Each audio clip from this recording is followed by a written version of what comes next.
Kanpur zone की अपर police महानिदेशक यानी एडीजी बनने के बाद बुधवार को पहली बार झांसी पहुंची आईपीएस अनुपम कुलश्रेष्ठ यहां पर पुलिस अफसरों, व्यापारियों और जनप्रतिनिधियों से मुलाकात कर जिले की स्थिति पर की बातचीत। उन्होंने कहा कि झांसी में सट्टे पर हुई है जो कार्रवाई उसका मैंने खुद लिया है संज्ञान और केस की कर ली है पूरी स्टडी। जो लोग हैं वांटेड वो हमारी लिस्ट से नहीं हुए हैं डिलीट, उनके खिलाफ भी होगी कार्रवाई। इसमें जो भी लोग हैं शामिल बख्शा नहीं जाएगा कोई भी। उन्होंने कहा कि झांसी में सट्टा, साइबर क्राइम, खासकर क्रिप्टो करेंसी पर हुई है जो कार्यवाही वो है बहुत ही सराहनीय। इसलिए उन्होंने एसएसपी बीबीजीटीएस पूर्ति और सहायक पुलिस अधीक्षक अरीबा नोमान को प्रशस्ति पत्र देकर किया है सम्मानित। जालौन में कानपुर झांसी राष्ट्रीय राजमार्ग पर बुधवार सुबह हुए एक सड़क हादसे में 2 युवकों की मौके पर ही हो गई मौत। इस दुर्घटना में 3 अन्य लोग गंभीर रूप से हुए हैं घायल, जिन्हें मौके पर पहुंची पुलिस द्वारा अस्पताल में कराया गया भर्ती। बुधवार सुबह करीब 10:30 बजे कानपुर झांसी हाईवे पर अजनारी फ्लाईओवर के पास हुआ है हादसा। अचानक अनियंत्रित होकर डिवाइडर से टकरा गई झांसी की ओर से आ रही एक बलेनो कार। टक्कर इतनी जोरदार थी कि कार बुरी तरह हो गई क्षतिग्रस्त। हादसे में कार सवार अखिलेश पुत्र रामचंद्र विश्वकर्मा और ब्रजराज पुत्र कन्हैया यादव की मौके पर ही हो गई मौत। आजमगढ़ के निवासी थे दोनों, जो वर्तमान में गुजरात में कर रहे थे निवास। कार में सवार अभय, अनुराग और जीरा पत्नी अखिलेश गंभीर रूप से हुए हैं घायल। पुलिस ने शवों को पोस्टमार्टम के लिए भेजकर मामले की जांच कर दी है शुरू। ललितपुर के जाखलौन थाना क्षेत्र में एक पत्थर खदान पर कार्यरत मजदूर की संदिग्ध परिस्थितियों में हो गई मौत। घटना के बाद परिजनों ने शव का पोस्टमार्टम कराने से कर दिया इनकार और उसे गांव ले गए वापस। जानकारी के अनुसार ग्राम मादौन निवासी 40 वर्षीय अशोक सहरिया बुधवार सुबह गांव के बाहर स्थित एक पत्थर की खदान में करने गए थे मजदूरी। बताया जा रहा है सुबह करीब 9 बजे उसकी अचानक बिगड़ गई तबीयत। इसके बाद परिजनों और खदान संचालक पक्ष से जुड़े लोग उसे इलाज के लिए लेकर पहुंचे ललितपुर मेडिकल कॉलेज, जहां डॉक्टरों ने कर दिया मृत घोषित। मौत के स्पष्ट कारणों के लिए डॉक्टरों ने पोस्टमार्टम कराने की दी सलाह, लेकिन परिजनों ने पोस्टमार्टम कराने से कर दिया मना और शव को ले गए गाँव।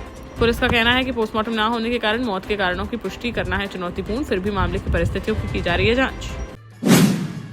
झांसी से सटे ओरछा थाना क्षेत्र के प्रतापपुरा में एक युवक ने उठा लिया गलत कदम। मृतक 23 वर्षीय अशोक विश्वकर्मा के भाई चंदू ने बताया कि यहाँ किराए से रहता था अशोक, जो एपेक्स फैक्ट्री में करता था काम। वह नशे का था आदि, इसलिए उससे अलग दूसरे किराए के कमरे में रहता था चंदू। 11 जून को घर जाने की बात कहकर निकला था अशोक।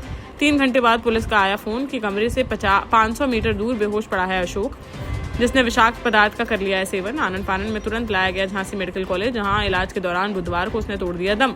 पुलिस ने शव को पोस्टमार्टम के लिए भेजकर मामले की जांच की शुरू। टीकमगढ़ जिला अस्पताल में इलाज कराकर घर लौट रही एक 55 वर्षीय महिला की बुधवार को अचानक हो गई मौत। इस घटना से गुस्साए परिजन ने डॉक्टर्स पर इलाज में लापरवाही बरतने का लगाया आरोप और अस्पताल चौराहे पर शव रखकर लगा दिया जाम। पुलिस और प्रशासन के समझाने के बाद करीब आधे घंटे बाद खुल सका जाम। मृतका की अस्तौन गांव निवासी 55 वर्षीय राधा अहरवार के रूप में हुई है पहचान, जो पति के साथ घबराहट और सर के दर्द की शिकायत लेकर पहुंची थी जिला अस्पताल। वहां डॉक्टरों ने की जांच और लिखकर दे दी दवाइयां। अस्पताल से कुछ ही दूरी पर पहुंचते ही अचानक बेहोश होकर जमीन पर गिर पड़ी राधा। परिजन तुरंत लेकर पहुंचे वापस अस्पताल, जहां डॉक्टरों ने कर दिया मृत घोषित। परिजनों का कहना है कि डॉक्टरों ने अच्छे से नहीं की जाँच, जिस कारण चली गई जान। हमीरपुर के चिकासी थाना क्षेत्र अंतर्गत ग्राम टोला खंगारन में एक युवक ने अपने पूर्व प्रधान पिता की लकड़ी की बट से हमला कर दी हत्या। आरोपी युवक को मानसिक रूप से बताया जा रहा है अस्वस्थ। इस घटना से गांव में फैल गई है सनसनी। जानकारी के अनुसार ग्राम टोला खंगारन निवासी 65 वर्षीय शिवराम चौधरी गांव के थे पूर्व प्रधान। उनका पुत्र लंबे समय से मानसिक बीमारी से बताया जा रहा है ग्रसित। मंगलवार को पिता पुत्र के बीच किसी बात को लेकर हुई कहासुनी, जो जल्द ही विवाद में हो गई तब्दील। विवाद बढ़ने पर बेटे ने घर में रखी लकड़ी की उठाई बट और अपने पिता शिवराम चौधरी पर कर दिया ताबड़तोड़ हमला, जिससे लहूलुहान होकर गिर पड़े वे, जिन्हें आनंद फानन में तुरंत ले जाया गया उरई मेडिकल कॉलेज, जहां डॉक्टरों ने कर दिया मृत घोषित। पुलिस ने शव को पोस्टमार्टम के लिए भेजकर मामले की गहनता से जांच पड़ताल कर दी है शुरू। शिवपुरी जिले के गुडर गांव में नाश्ता बनाते समय हुए जोरदार ब्लास्ट के साथ भरभराकर गिर गई एक मकान की छत और दीवारें। मलबे में दबने और आग की चपेट में आने से 4 वर्षीय मासूम जानवी प्रजापति की हो गई मौत, जबकि परिवार के 4 सदस्य झुलसकर गंभीर रूप से हो गए घायल, जिन्हें पहले शिवपुरी मेडिकल कॉलेज में कराया गया भर्ती, फिर वहां से ग्वालियर के लिए कर दिया गया रेफर। देश का जाना माना सैनफिन ग्रुप आपके लिए फिर लाया है झांसी में वास्तु के हिसाब से फ्लोर प्लान सहित एक शानदार टाउनशिप, जिसमें सुरक्षा की दृष्टि से सीसीटीवी, एक ही ग्रैंड गेट से एंट्री और एग्जिट, चौड़ी सड़कें, parking, car wash area, senior citizen and international fountain parks, swimming pool, gym, badminton, tennis आदि courts, school, hospital, shopping mart आदि कई सुविधाएं। इसीलिए तो है हम झांसी में लोगों की पहली पसंद। झांसी के मौरानीपुर कोतवाली क्षेत्र में 23 वर्षीय एक युवक की संदिग्ध परिस्थितियों में सड़क किनारे गड्ढे में शव मिलने से फैल गई सनसनी। सूचना मिलते ही पुलिस और फोरेंसिक टीम ने मौके पर पहुंचकर मामले की जांच कर दी शुरू। मृतक की चौहान की टपरिया निवासी 23 वर्षीय सुरेंद्र सिंह चौहान के रूप में हुई है पहचान, जो जयपुर में करता था निजी नौकरी और 15 जून को इंटरसिटी ट्रेन से पहुंचा था मऊरानीपुर। परिजनों के अनुसार मऊरानीपुर पहुंचने के बाद सुरेंद्र ने फोन कर बुलाया अपने रिश्तेदार विजेंद्र चौहान को। वह विजेंद्र के साथ बाइक से गया पुरवा गांव, जहां उसने किया भोजन और शराब का भी किया सेवन। फिर रात करीब 9 बजे विजेंद्र की बाइक से अपने गाँव के लिए निकला। वह अगली सुबह भानपुरा खेड़ा तिगेला के पास लावारिस हालत में मिली बाइक और सड़क किनारे गड्ढी में पड़ा मिला सुरेंद्र का शव। मौके पर पहुंची पुलिस ने शव को पोस्टमार्टम के लिए भेजकर मामले की जाँच कर दी शुरू। झांसी में समाजवादी पार्टी ने बुधवार को जन समस्याओं को लेकर किया जोरदार प्रदर्शन। जिलाध्यक्ष बृजेंद्र सिंह भोजला के नेतृत्व में हाथों में खाली थालियां और गैस सिलेंडर लेकर सड़कों पर उतरे सैकड़ों कार्यकर्ता। नारेबाजी करते हुए जिलाधिकारी कार्यालय की ओर बढ़े कार्यकर्ता। रास्ते में पुलिस ने उन्हें रोकने का किया प्रयास, लेकिन जोशीले अंदाज में सीधे कलेक्ट्रेट जाकर ही रुके सपाई। यहाँ उन्होंने जिलाधिकारी को सपा राज्यपाल संबोधित ज्ञापन। प्रदर्शन के दौरान सपा जिलाध्यक्ष बृजेंद्र सिंह भोजला ने भाजपा सरकार पर साधा निशाना। कहा कि केंद्र और प्रदेश सरकार की नीतियों के कारण महंगाई, बेरोजगारी और मूलभूत सुविधाओं के संकट से जूझ रही है जनता। उन्होंने कहा कि सरकार ने सिलेंडर से गैस, थाली से भोजन, युवाओं से रोजगार और विद्यार्थियों से छीन ली है शिक्षा। बढ़ती महंगाई और अराजकता से जनता है त्रस्त तथा लोगों का जीवन हो रहा है प्रभावित। भाजपा द्वारा 12 साल विश्वास, विकास और जन कल्याण अभियान के अंतर्गत बुधवार को जालौन के उरई में स्थित एक गेस्ट हाउस में प्रबुद्ध जन सम्मेलन का किया गया आयोजन। राज्यसभा सांसद बाबूराम निषाद रहे कार्यक्रम के मुख्य अतिथि। सम्मेलन को संबोधित करते हुए राज्यसभा सांसद ने कहा कि पिछले 12 वर्षों में देश की जनता ने बार बार किया है यह सिद्ध कि जब राष्ट्र हित में लिए जाते हैं निर्णय और सरकार सेवा का बनती है माध्यम, तब जनता उस पर विश्वास करती है व्यक्त। उन्होंने कहा कि प्रधानमंत्री नरेंद्र मोदी के नेतृत्व में बदली है देश की दिशा और दशा दोनों। सरकार ने गरीबों, किसानों, युवाओं और महिलाओं को प्राथमिकता देते हुए विकास को अंतिम व्यक्ति तक पहुंचाने का किया है काम।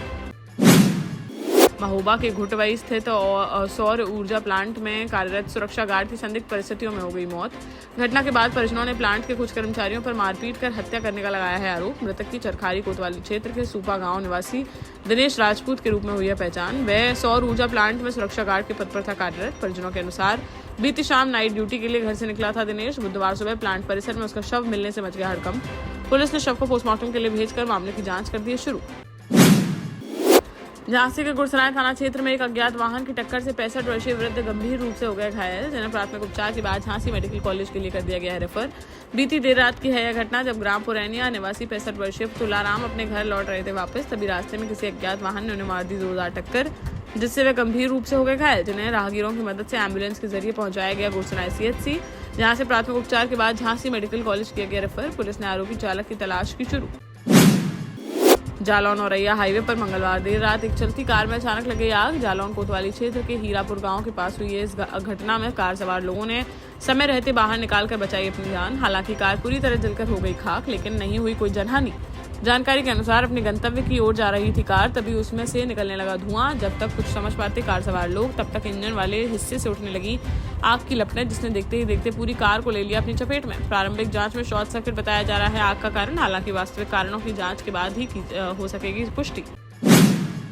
सागर की नर्स दीपशिखा चड़ार हत्याकांड में गिरफ्तार आरोपी सुशील चड़ार ने पुलिस पूछताछ में यह किया है कबूल कि हत्या के बाद 4 महीने तक मुंबई, पीथमपुर और अहमदाबाद में ठिकाने बदल बदल कर छिपता रहा है। गिरफ्तारी से बचने के लिए उसने मोबाइल का इस्तेमाल भी कर दिया था लेकिन मां की तबीयत खराब होने पर वह आया गाँव और पुलिस के चढ़ गया हत्थे।